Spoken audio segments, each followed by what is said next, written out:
அல்லேலூயா.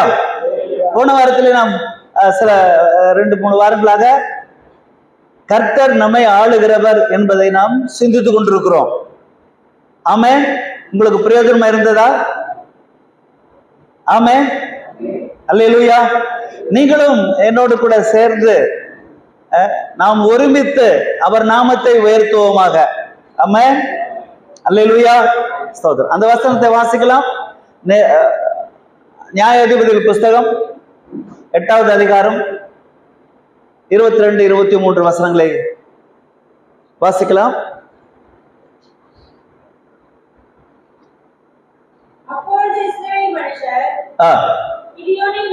நோக்கி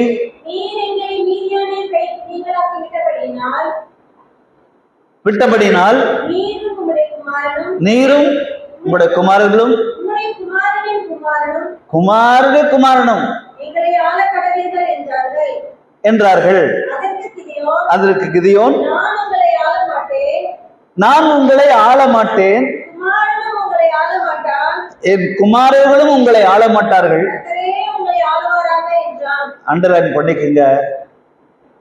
அறிந்து கொள்ள வேண்டிய சத்தியம், கர்த்தரே நம்மை ஆள வேண்டும். அடிப்படை சத்தியம். அல்லேலூயா. உலகம் நம்மை ஆளக்கூடாது, பிசாசு நம்மை ஆளக்கூடாது, மாம்சம் நம்மை ஆளுகை செய்யக்கூடாது, பாவம் நம்மை ஆளுகை செய்யக்கூடாது. உலகத்தின் மேன்மைகளோ, நம்மளுக்குள்ள இருக்கிற உணர்வுகளோ, ஆசைகளோ, ஆசா வாசங்களோ நம்மை ஒரு நாளும் ஆளுகை செய்வதற்கு விடக்கூடாது. தேவைதான், நமக்கு சாப்பாடு தேவைதான். சாப்பாட்டுக்காக தேவன் நம்மை படைக்கவில்லை. ஸ்தோத்திரம். சாப்பாடு நமக்கு தேவைதான், ஆனா சாப்பிடுவதற்காக தேவன் நம்மை படைக்கவில்லை. அல்லேலூயா. ஆமென். அப்ப சாப்பாடு நம்மை ஆளுகை செய்யக்கூடாது. ஸ்தோத்திரம். அது கிடைத்தாலும் ஸ்தோத்திரம், கிடைக்காவிட்டாலும் ஸ்தோத்திரம். அப்படி நம்ம வாழ கற்றுக்கொள்ள வேண்டும். அல்லேலூயா. அது இருந்தாலும் ஸ்தோத்திரம், இல்லைனாலும் ஸ்தோத்திரம். பணம் நமக்கு தேவைதான், ஆனால் பணம் நம்மை ஆளுகை செய்யக்கூடாது. பணத்திற்காக நாம் வாழக்கூடாது. பணத்திற்காக பணம் நமக்கு தேவைதான், ஸ்தோத்திரம். ஆனா அது நம்மை ஆளுகை செய்யக்கூடாது. கர்த்தரே நம்மை ஆளுகை செய்ய வேண்டும். இதுதான் தாற்பயம். ஆமென். அல்லேலூயா. கர்த்தருக்கு ஏற்ற பரிசுத்தம், கர்த்தருக்கு ஏற்ற வாழ்க்கை, கர்த்தருக்கு ஏற்ற குணாதிசயங்கள், கர்த்தருக்கு ஏற்ற வாழ்க்கை நடைமுறைகள், கர்த்தருக்கு பிரியமான வாழ்க்கை வாழ நம்மை உடைத்து நொறுக்கி உருவாக்கி தேவனுக்கு உகந்தவர்களாக நாம் மாற வேண்டியவர்களா இருக்குது. உள்ளான மனுஷனிலே, புறம்பாக அல்ல, உள்ளான மனுஷனிலே நாம் எல்லாவற்றிலையும் கிறிஸ்துவுக்குள் தேறினவர்களாய் மாற வேண்டியவர்களாய் அழைக்கப்பட்டிருக்கிறோம். ஆமென். ஆமென் சொல்லுங்க. அல்லேலூயா. அல்லேலூயா. ஆமென். சரி, இன்றைக்கு வாசிக்கலாம். ஆதியாகமம் திருப்பிக் கொள்ளுங்கள். 1ஆம் அதிகாரம் 16வது வசனத்தை வாசிக்கலாம். பகலை ஆளுவதற்கு பெரிய சுடரும், இரவை ஆளுகை செய்வதற்கு சிறிய சுடரும்,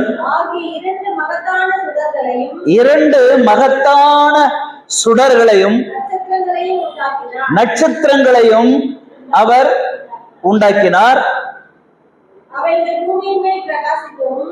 பூமியின் மேல் பிரகாசிக்கவும்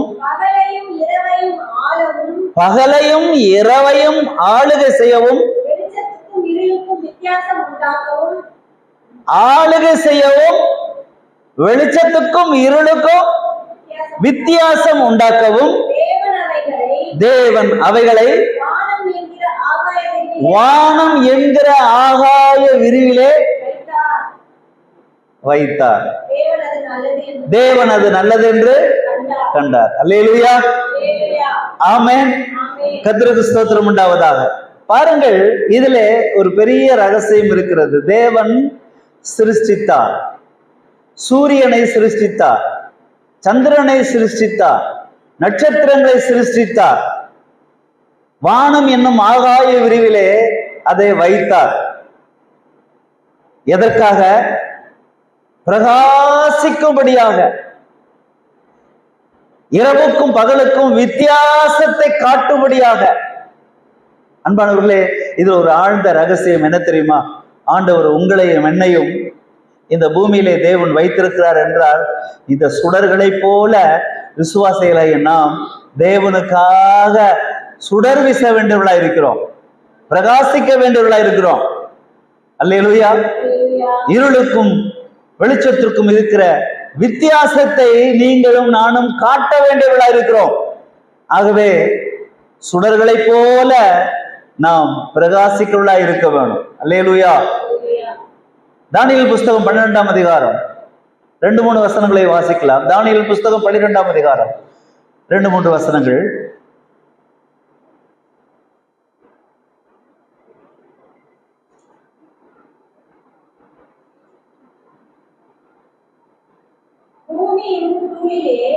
தூளிலே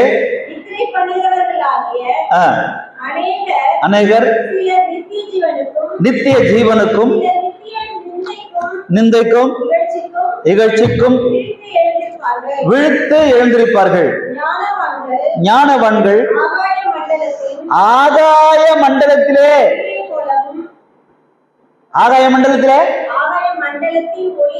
ஒளியை போலவும்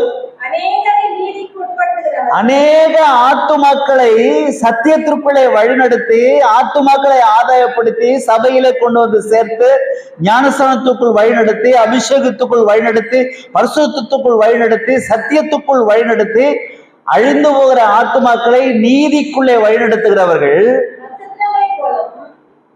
யாரை போல?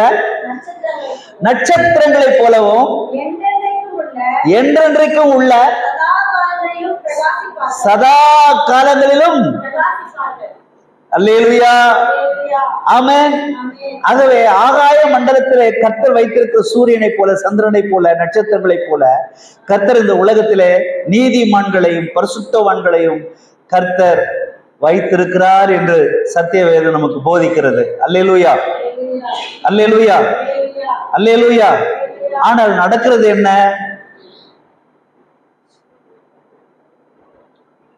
சூரிய வழிபாடு செய்கிறதை பார்க்கிறோம் இல்லையா? சந்திரனை வணங்குகிறதை பார்க்கிறோம் மக்கள். நட்சத்திரங்களை ஆராதனை செய்கிறதை நாம் பார்க்கிறோம் இல்லையா? அந்த நட்சத்திரங்களை மனிதர்களுக்கு வைத்து உங்க நட்சத்திரம் என்ன அப்படின்னு கேட்கிறாங்க இல்லையா? கேட்கிறாங்க தானே? நட்சத்திரம் என்ன அப்படின்னு கேட்கிறாங்க. ராசி என்ன இல்லையா? சோ எல்லாமே ஆகாய மண்டலத்தில் இருக்கக்கூடிய ராசிகள் சொல்றாங்க இல்லையா? நட்சத்திரங்கள். சூரியன், சூரியனுக்கு ஒரு தெய்வம், சந்திரனுக்கு ஒரு தெய்வம். சூரியனை ஆண் தெய்வமாக, சந்திரனை பெண் தெய்வமாக ஆராதனை செய்கிறதை நாம் பார்க்கிறோம் இல்லையா? இது எல்லாத்தையும் தேவன் நமக்காகத்தான் தேவன் உண்டாக்கினாராம். நம்மை தேவன் எதற்காக உண்டாக்கினார்? அவரை ஆராதனை செய்வதற்காக. வாசிக்கலாம் 2ஆம் அதிகாரம் ஆதியாகமம் 1:18 கூட படிக்கலாம். 1:18 படிச்சிட்டீங்களா? 26 படிங்க. 26. தேவன் நமது சாயலாக நமது உருவத்தின்படியும் ஆக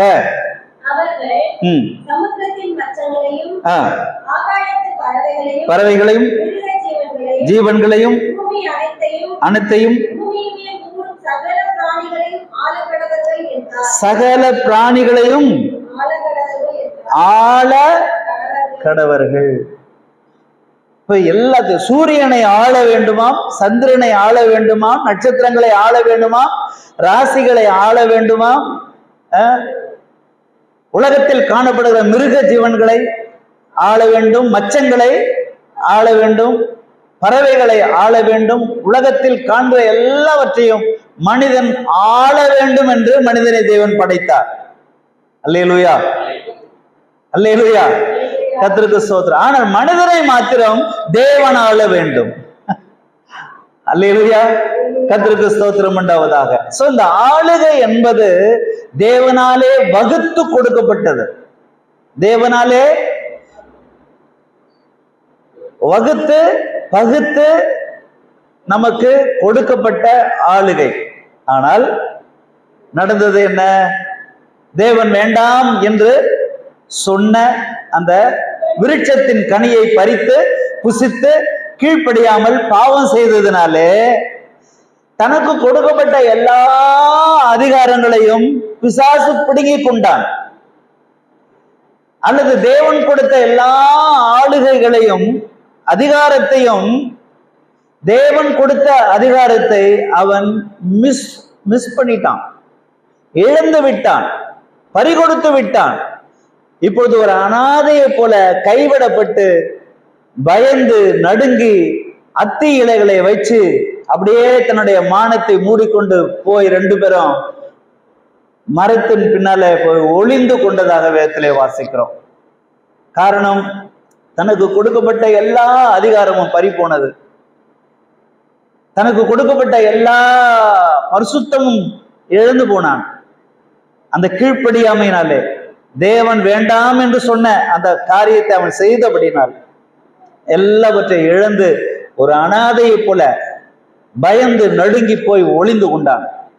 மாலையிலே இயேசு தேவன் அப்படி வரும்போது, ஆதாமே எங்கே இருக்கிறார் ஆண்டவரே, நான் பயந்து ஒளிந்து கொண்டிருக்கிறேன் என்று சொல்லுகிறார். அப்ப ஆண்டவர் கேட்கிறாரு, நான் வேண்டாம் என்று சொன்ன அந்த மரத்தின் கனியை புசித்தாயோ? ஆண்டவரே, நீ எனக்கு படைத்து கொடுத்த இந்த அம்மா தான். அல்லேலூயா. 3ஆம் அதிகாரம் 16வது வசனத்தை படிங்களேன். 3ஆம் அதிகாரம் 16வது வசனம்.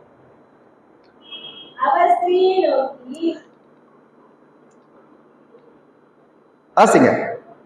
நீ கர்ப்பவதியாய் இருக்கும்போது உன் வேதனை மிகவும் பெருக பண்ணுவேன். வேதனையோடு பிள்ளை பெறுவாய்.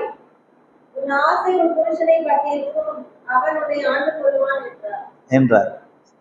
அல்லேலூயா. அப்போ அந்த அம்மாவை கூப்பிட்டு கேட்டா, அந்த அம்மா என்ன சொல்லிச்சு? ஏவாள் அம்மா, சர்ப்பம் என்ன ஏமாத்திருச்சு அப்படி சர்வத்து மேல பழிய போட்டான். ஆண்டு சர்பத்தை கூப்பிட்டு சபிக்கிறாரு, இனி உனக்கு இந்த உருவம் கிடையாது, நீ மார்பினாலே ஊர்ந்து போய் நகர்ந்து மண்ணு தான் உனக்கு சாப்பாடு அப்படின்ட்டாரு.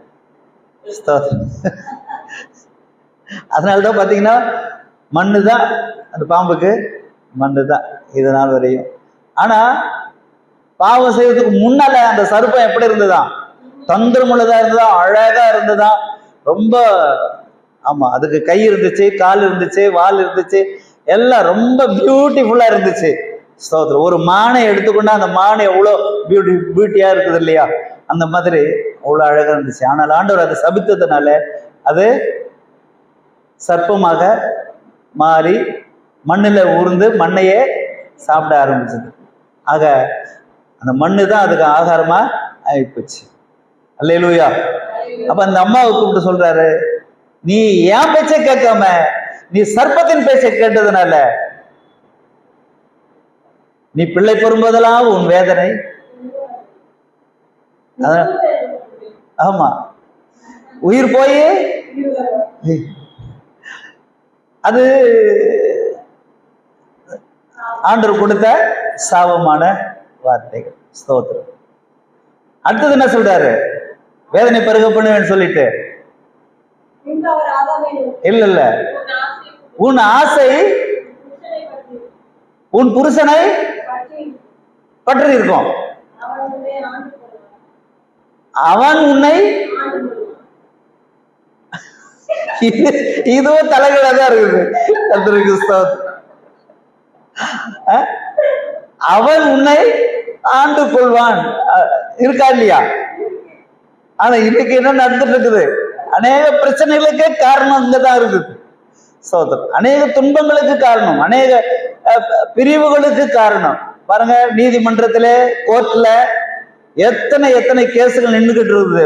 எல்லாம் புருஷமடாடி தான், 2 பேரும் கோர்ட்டுக்கு வந்துடுறாங்க. ஆனா நம்ம அங்க நிக்குது, இந்த ஐயா எங்க நிற்கிறார் மரத்தடியில. சோதரம் என்ன காரணம்? விவாக ரத்து, அவ்வளவுதான். சோ அதுக்காகவே தேவன் படைத்தாரு. உன் ஆசை உன் புருஷனை பற்றி இருக்கும் நல்லா சொல்லி இருக்கிறாரு. சோத்திரம் இல்லையா? இன்னைக்கு அநேக விவாகரத்துகள் ஏன் நடக்கிறது? அநேக குடும்பங்களிலே சண்டைகள், அநேக குடும்பங்களிலே பிரச்சனைகள், அநேக குடும்பங்களிலே போராட்டங்கள், மனசஞ்சலங்கள், வேதனைகள். எதுக்காக? ஒரு ஃபேமிலி, ஒரு குடும்பம் எப்படி இருக்கணும்னு ஆண்டவர் திட்டமா அதை வகுத்து கொடுத்திருக்காரு. உன் ஆசை உன் புருஷனை பற்றிருக்கும், அவன் உன்னை ஆண்டு கொள்வான். இதுதான் ப்ரொசீஜர், இதுதான் ப்ராசஸ். சோதரம் அதுக்கு கீழ்ப்படியில்னா பிரச்சனைகளை தான் நாம் சந்தித்துக் கொண்டிருக்கிறோம். அந்த காலத்திலிருந்து, ஆதாம் ஏவாள் நாட்களிலிருந்து இந்த காலம் வரைக்கும் மனிதருடைய வாழ்விலே இதுதான் நடந்துகிட்டு இருக்குது. நம்ம ஒப்பு கொடுப்போம் அவருடைய திட்டத்துக்கு, அவருடைய சித்தத்துக்கு, அவருடைய பிளானிங்க்கு நம்மை ஒப்பு கொடுக்கும் போது அவரே நம்மை ஆளுகை செய்து நம்மை நடத்துவார். ஆமென், அல்லேலூயா. சோ கர்த்தருக்கு ஆதாம் கீழ்ப்பட்டிருக்கிறான், ஆதாமுக்கு ஏவாள் கீழ்ப்பட்டிருக்கிறார், இல்லையா? சோ இதுதான் ப்ராசஸ் கர்த்தருக்கு. சோதம் அப்ப ஆதாமை கூப்பிட்டு என்ன சொல்றாரு?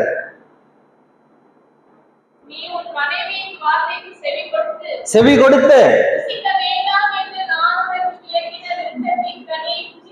அப்போ நீ என் வார்த்தைக்கு செவி கொடுக்காம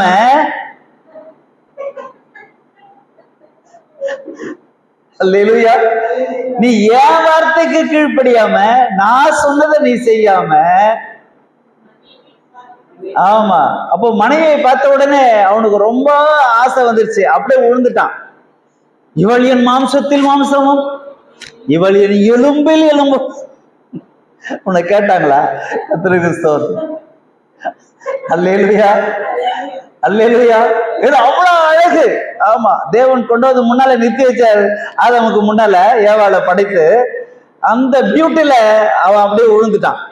ஸ்தோத்திரம், அல்லேலூயா. இன்னைக்கு அதானே நடக்குது, இன்னைக்கு வரைக்கும் அதானே நடந்துட்டு இருக்குது, இல்லையா? உயிரை கூட கொடுக்குறான். ஆமா, ஸ்தோத்திரம். உயிரை கொடுக்கறது கூட துணிகிறான், பைத்தியமா அலைறான், இல்லையா? உலகத்துல இன்னைக்கு அப்படித்தானே போயிட்டு இருக்குது, இல்லையா? அப்படியே பாட்டுகளா பாடுறான், லவ் சாங்ஸ், இல்லையா? ஆமா, எப்படியாவது ஃபிகரை கரெக்ட் பண்ணிக்கணும். ஸ்தோத்திரம். இந்த நாள் வரையும் உலகத்துல அதுதான் நடந்துட்டு இருக்குது அன்பானவர்களே.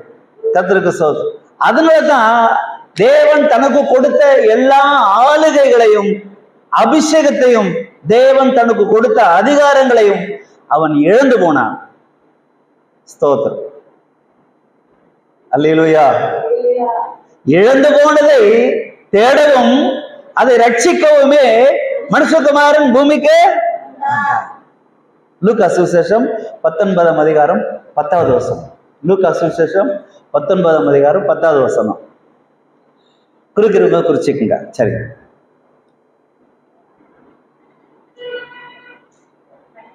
படிங்க படிங்க. இழந்து போனதை தேடவும் அதை மறுபடியும் மீட்டு எடுக்கவும்.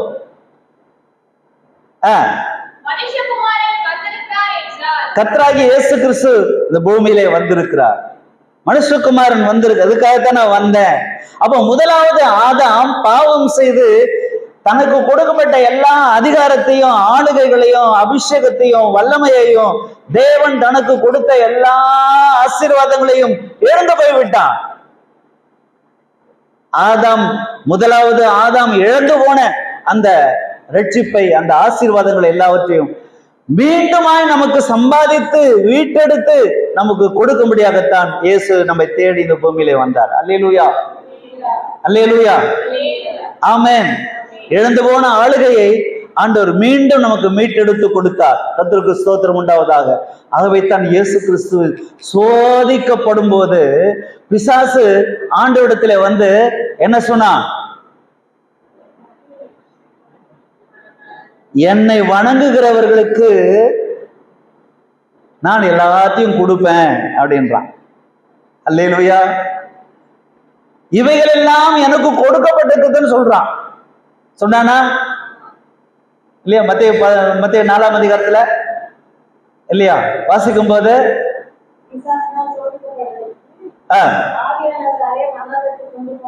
பட்டார்.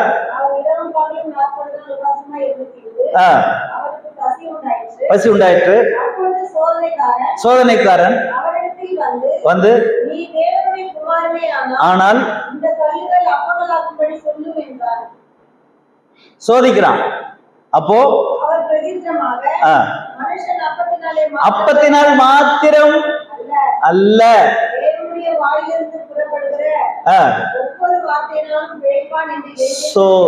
அவன் ஆண்டவனுடைய வார்த்தைக்கு கீழ்ப்படுகிறதுனாலே அவன் பிழைத்திருக்க முடியும் அப்படின்னு ஒரு ஒரு ஒரு சூட்சமத்தை அல்லது ஒரு சூத்திரத்தை அல்லது ஒரு ஃபார்முலாவை தேவன் இங்க சொல்றாரு. சாப்பிடுறதுனால மட்டும் வாழ்வது கிடையாது. கர்த்தருடைய வார்த்தைக்கு செவி கொடுத்து கர்த்தருடைய வார்த்தையை அவன் புசித்து கர்த்தருடைய வார்த்தைக்கு கீழ்ப்படுகிறதையே அதனாலேயே அவன் பிழைத்துக் கொள்வான், சாக மாட்டான் அப்படின்னு சொன்னார். ஜெயித்தார். அல்லேலூயா. அடுத்தது கொண்டு போய் நிறுத்தி குமாரனையானால் கீழே குதியும், ஏனெனில்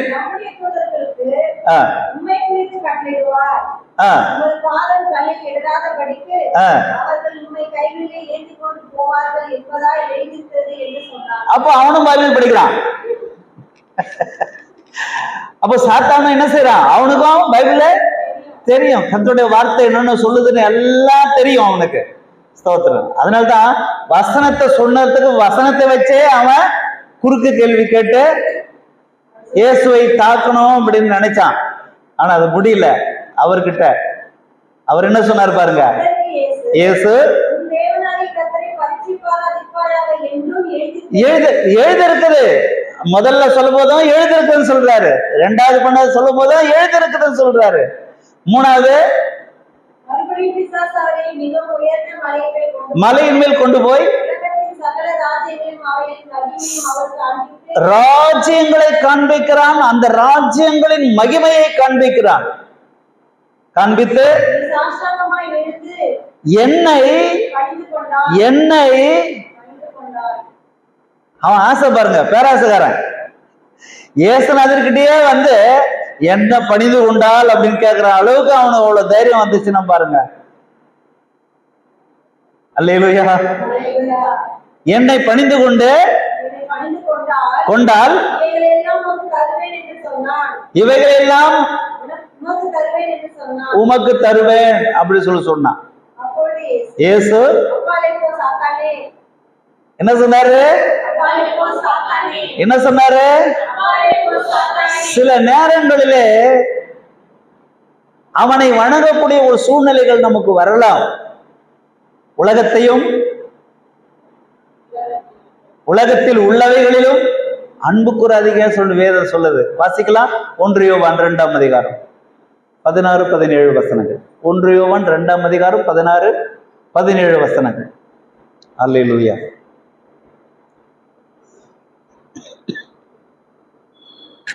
வாசிங்க.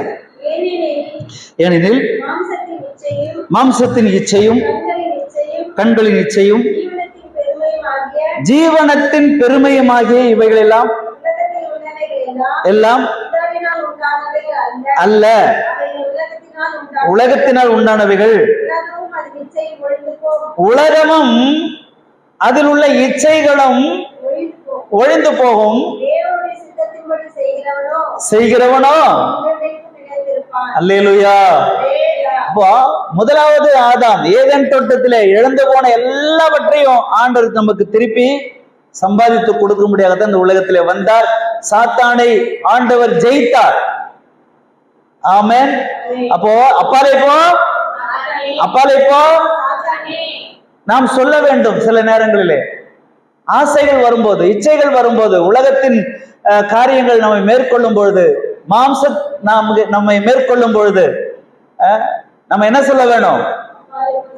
ஆமா, மனிதன் வீழ்ச்சி அடையக்கூடிய சூழ்நிலைகள் வரும்போது நாம் அவனை ஜெயிக்க வேண்டும்.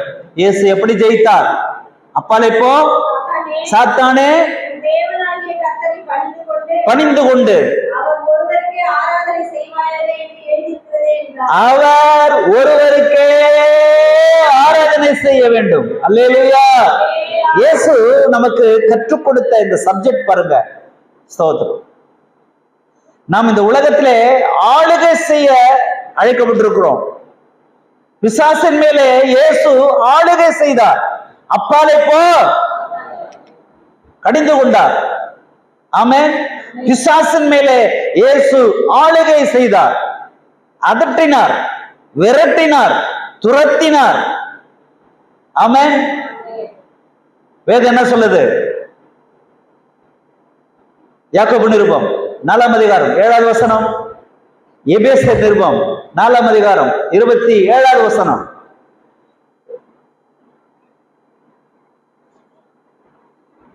யாக்கோபு 4:7.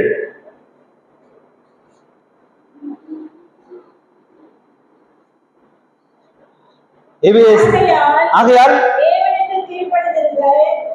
அண்டர்லைன் பண்ணிக்கங்க, குறிச்சு வச்சுக்கங்க. இதெல்லாம் மனப்பாட வசனம். சின்ன பிள்ளைங்களுக்கு நம்ம சொல்லி கொடுக்கலாம். தேவனுக்கு கீழ்ப்படியுங்கள்,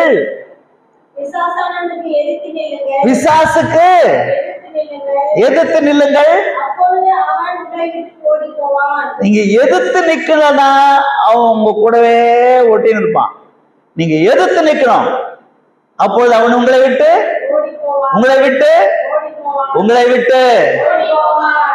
அல்லேலூயா. அப்ப நம்ம என்ன சொல்லணும்? ஓடி போ பிசாசே சொல்லணும். அப்பாலே போ சாத்தானே சொல்லணும். ஆமென். இயேசு சொன்னாரா? அல்லேலூயா, அல்லேலூயா. ஒரு முறை சீசர்களை பார்த்து ஜனங்கள் என்னை என்ன என்று சொல்றாங்க அப்படின்னு கேட்டார். அப்ப சீசர் சொன்னா உண்மை எலியான்னு சொல்றாங்க, சிலர் தீர்க்கதரிசி ஒருத்தர் சொல்றாங்க, சிலர் பரிசுத்தவான்கள் ஒருத்தர் உயிரோட வந்திருக்கிறாருன்னு சொல்றாங்க. அது சரி, அவங்கள அது சொல்லட்டும், நீங்க என்ன பத்தி என்ன சொல்றீங்க அப்படின்னு கேட்டாரு. அப்ப பேதுரு, ஆண்டவரே நீர் ஜீவனுள்ள தேவனுடைய குமாரனாகிய கிறிஸ்து அப்படி சொன்னான். அப்ப ஆண்டவர் ரொம்ப சந்தோஷப்பட்டுட்டாரு. பேதுருவே நீ பாறையா இருக்கிறாய், இந்த பாறையின் மேல் என் சபையை கட்டுவேன். நீ சொன்ன அந்த வார்த்தை இருக்குதே, இந்த வார்த்தை ஒரு பாறை, இந்த பாறையாகி இந்த வார்த்தையின் மேலே என்னுடைய சபையை நான் கட்டுவேன், நரகத்தின் வாசல்கள் அதை மேற்கொள்ளாதுன்னு சொன்னார்.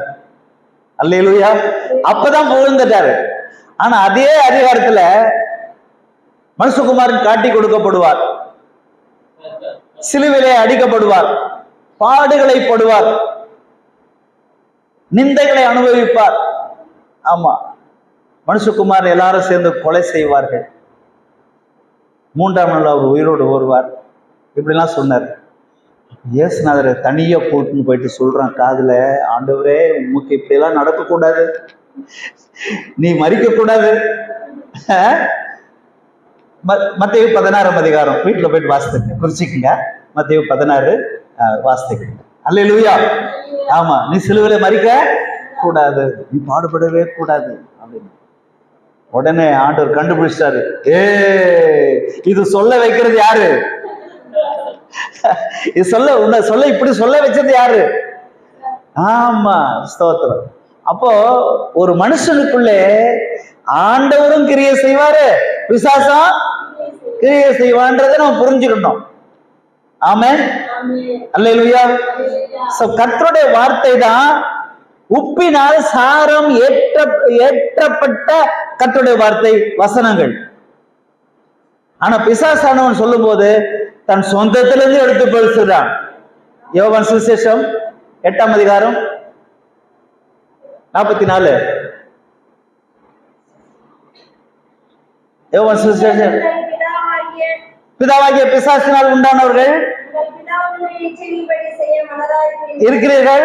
அவன் ஆதிமுதற்கொண்டு மனுஷ கொலைபாதகனா இருக்கிறான். சத்தியம் அவனிடத்தில் இல்லாதபடியால் சத்தியம் அவனிடத்திலே. சோ சாத்தானை குறித்து ஆண்டவராய் இயேசுவானவர் கொஞ்சம் ஒரு அட்வர்டைஸ்மெண்ட் கொடுக்குறாரு.